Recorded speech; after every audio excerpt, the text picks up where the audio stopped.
this, this requires a very lengthy answer.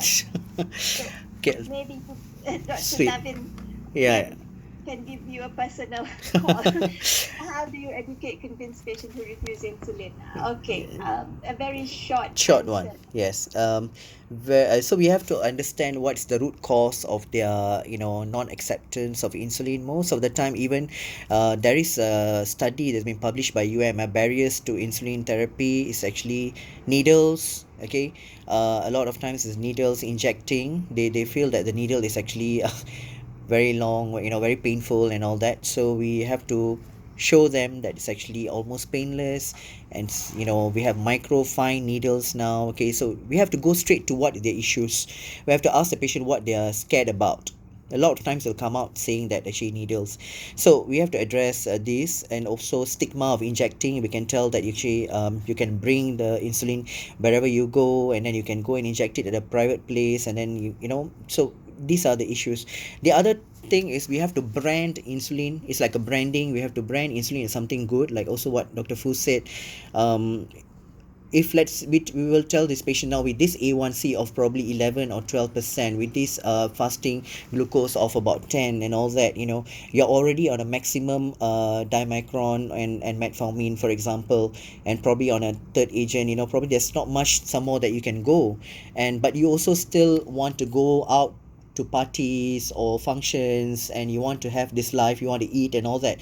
So with this fixed oral medications, okay, there's nothing that we can do. We can't raise that some more. But with insulin, you have the flexibility of up titrating or down titrating in dose. So then it will convince them. Well, yeah, you have to go into the patient's mode, what they can do. So if you tell them that, oh, it allows them to eat or flexible, they might like it. And lastly is, of course, we have to tell the patients that newer insulins, the analogs, they have very low risk of hypo. And very well documented. There must be a way that we package this information, not in a very scientific way, of course, but we can tell that, okay, well, with this SU you're having hypos, but probably with this newer insulins and all that, you may not have hypo. So we have to go really directly to the issues and convince them. If you just make a general counseling saying that insulin bagus and all that kind of thing without going into the specifics and what matters to them, we have to actually take one or two things that matters to them, like eating and all that kind of things that will help them lah, to be convinced. Yeah, Yeah. I also find that, if I have come to this situation, sometimes I take out the pen and I let them hold the pen, and I said, this is the get them to hold the pen, get them to see the gadget and the insulin. And there have been times before, of course, you can prick the little model and show them how easy the injection is. Yeah. And I'm not sure my professor last time, Datuk Khalid, would bare his tummy and inject in front of the patient, and then doesn't even feel the pain, and then the next thing change the needle and just say, okay, there's no insulin here. And this is just how an injection feels like. You're not having the injection today, Hmm. but this is just to show you how it feels like. And lo and behold, when their faces are shocked to find that it doesn't have any pain, and it is so simple. The pen is simple to maneuver. So that's one thing I found. If you're talking about insulin like it's in the cloud, you'll be always talking about it's in the cloud. But if it's something realistic in front of you, you're holding it, you're seeing it, and you have that experience, you can put it to mind. That's just a pointer from the past. So the other questions is, can the KPI for primary care not fix to 6.5 or less?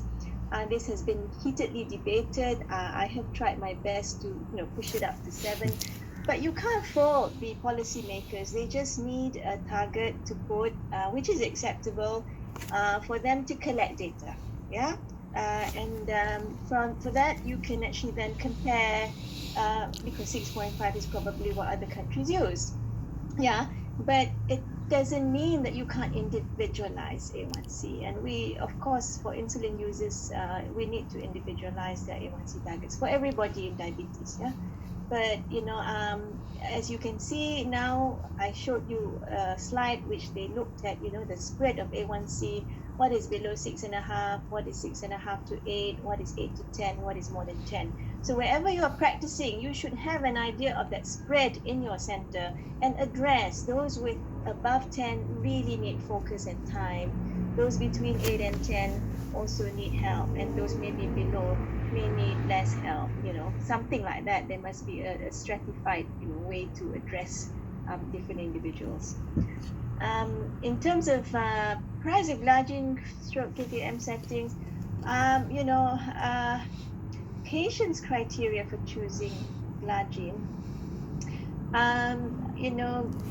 glargine is a basal analog, a first generation basal analog, and unfortunately, we still have human insulin NPH, and we must admit that many patients can do okay with NPH or with that higher risk of hypo, but using low doses and guiding them. So I know the criteria in MOH is actually, if you see if they are having hypo with the standard insulin they're on, then they should be able to go on to the second line insulin.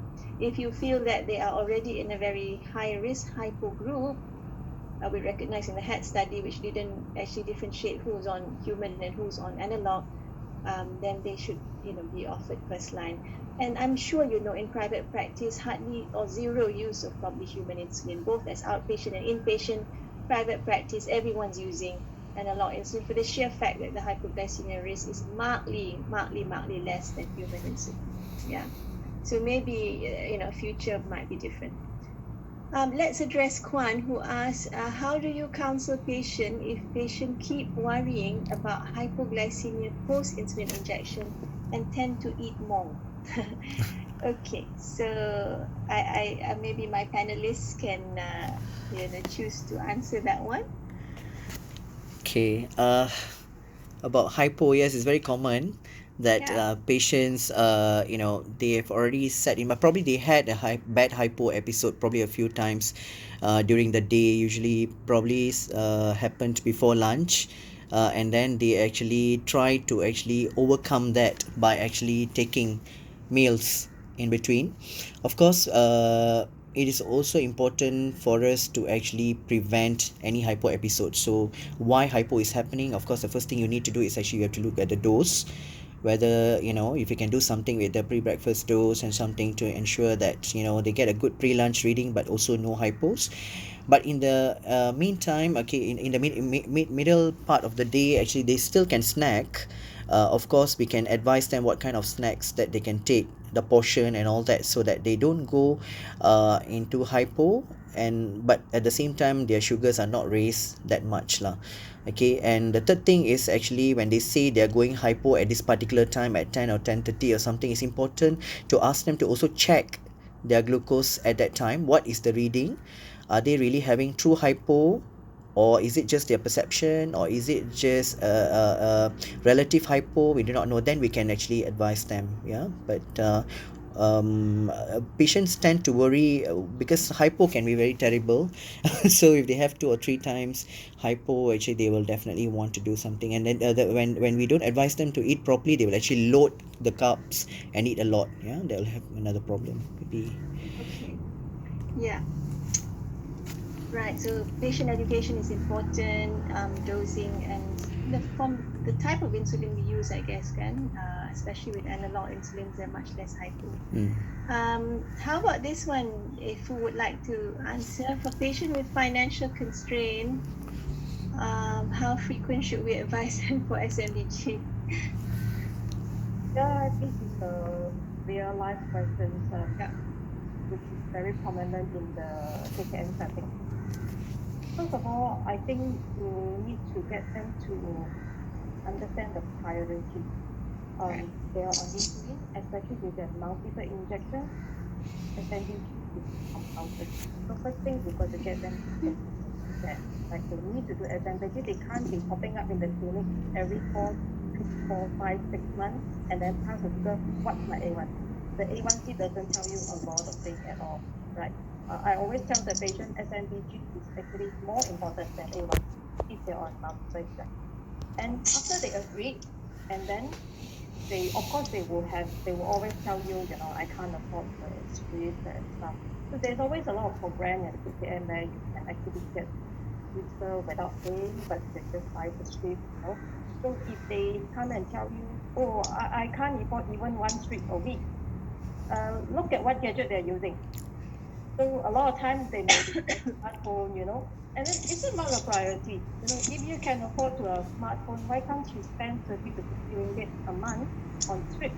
So if you can't do it daily, yes, do it weekly. 4 reading weekly. You choose one day a week, and then you do your four reading.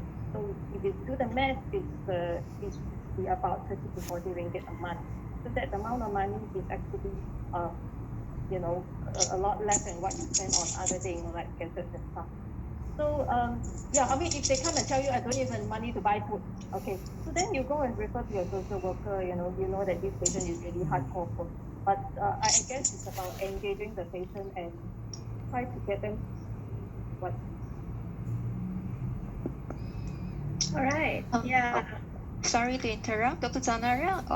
Because in views of time, probably do you want to take this as the last questions, or maybe? Yeah, so I've also had the opportunity to scroll through all the questions that you've all typed in, and some of them are pretty detailed. There's some questions about how to prescribe insulin BD or not, and then some questions also about, particularly maybe addressed to Dr. Navin about, counseling and how to overcome that.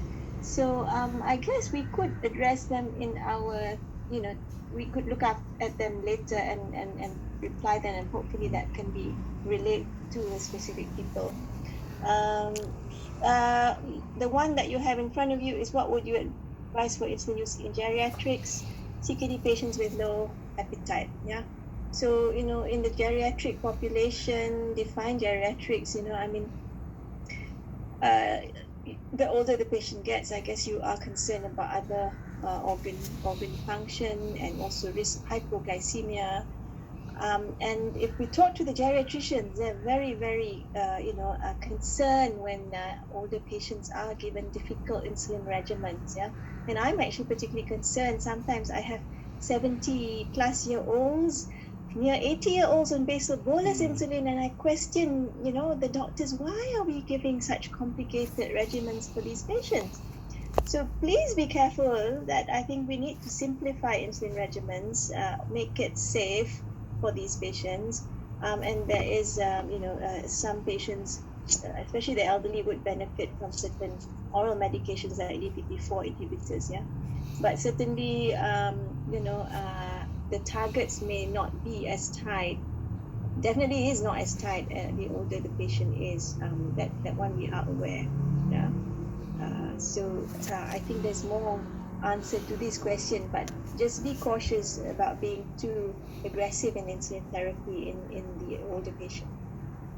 So that would be my answer. And if I could get the panel to just scroll through the Q&As that are there and maybe type their answers to the appropriate questions that they find appropriate for their topic, then maybe that could then help address the question. So now it's already 12:20, so good that we still have 500 of you here, but I think we've got to sort of call it an end to this nice morning, now noon, and thank you very much to panelists, fellow panelists, Dr. Fu and Dr. Navin, for being together with me and doing this session, and also to Dr.